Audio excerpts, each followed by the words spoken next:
Time for a little fun story about a guy with an AC inverter problem and a giant AC appliance, which is a little bit more than the AC inverter really wants to deal with. I think it's the initial surge when it turns on for the first time is what's doing it. But when it's running, it's only like a few hundred watts tops. But when it turns on, it's like gigantic capacitor bank in here. So, discovery, this is meant to open and it doesn't. And I shone a light down here. It seems to be one of the wires has fused to another wire, which is not good. And none of the fuses broke, so they're probably both on the positive. Or it would have been a temporary touch, maybe blew a fuse. So it's just the plastic holding it on, so I have to move this amp, do a lot of stuff to find out what the nasties are. So the way I've laid this out, there's only two screws I need to get to. That one and one on this other side here. Let's see. That right at the back there. And then this unit can slide up and back. Enough for me to have a look in this battery area. Troubleshooting time. Let's get this big sucker out of here. I'm gonna lift it one side, drag it. There's a close-up we never get to see. The gigantic AB monster. 7 channels. Oh well, it's out of the way now. I'll move this side box over. I've got some good news and some bad news. Good news, it looks like all my equipment is fine. But bad news is my wiring was inadequate.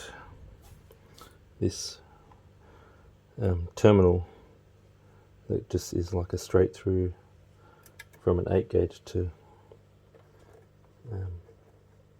4 10 gauges.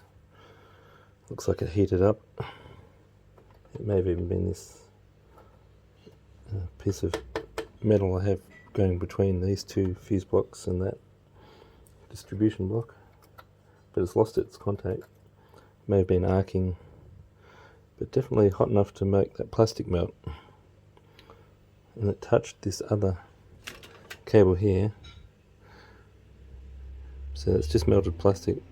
So there was no arcing because this is another positive. But still, if that went through, could have been anybody's guess. Would have bypassed one of these turn on turn offs. So yeah, might have been permanently on if that had gone through to that core of that cable. Take a deep breath. You just have to double the size and everything there. So that's my protection to the battery. And that's the power to the AC inverter, so God, it would have had to got a lot more hotter to trip that fuse. Oops. Yep, still in contact. Still a good fuse. So how much does it take? More than 150 amps, but enough to melt this plastic. Less than 150 amps. Enough to melt that plastic. There you go. So there's my continuity problems I was having, which I started explaining at the start of this video. Sound to come on, sound to go off. It was just kind of a bit random towards the end. And now we have to make something less hot. Something less heatery.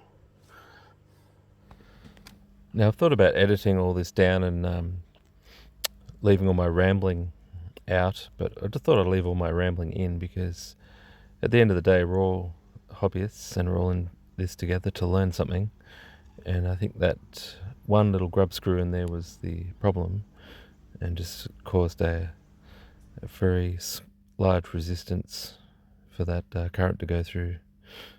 and there you can see the little corrosion on that little thread. And technically what I'm doing here, I probably should put a fuse on every one of those 10 gauge to go to those 30 amp relays, and I might get around to doing that. There is a remote unit for that inverter, but I wanted to have it go on with the system, so it may be another safety step I need to put in. It's a bit more of an inconvenience, but there you go. There's a very short run, like 10 or 12 centimeters of 10 gauge 4 times, but technically if one relay were to go down, then the other 3 would take the extra load, so there's a thing I need to look out for. Yeah, so I do carry around a fire extinguisher, and there is a main fuse on that 4 gauge. Anyway, I hope you enjoyed all that.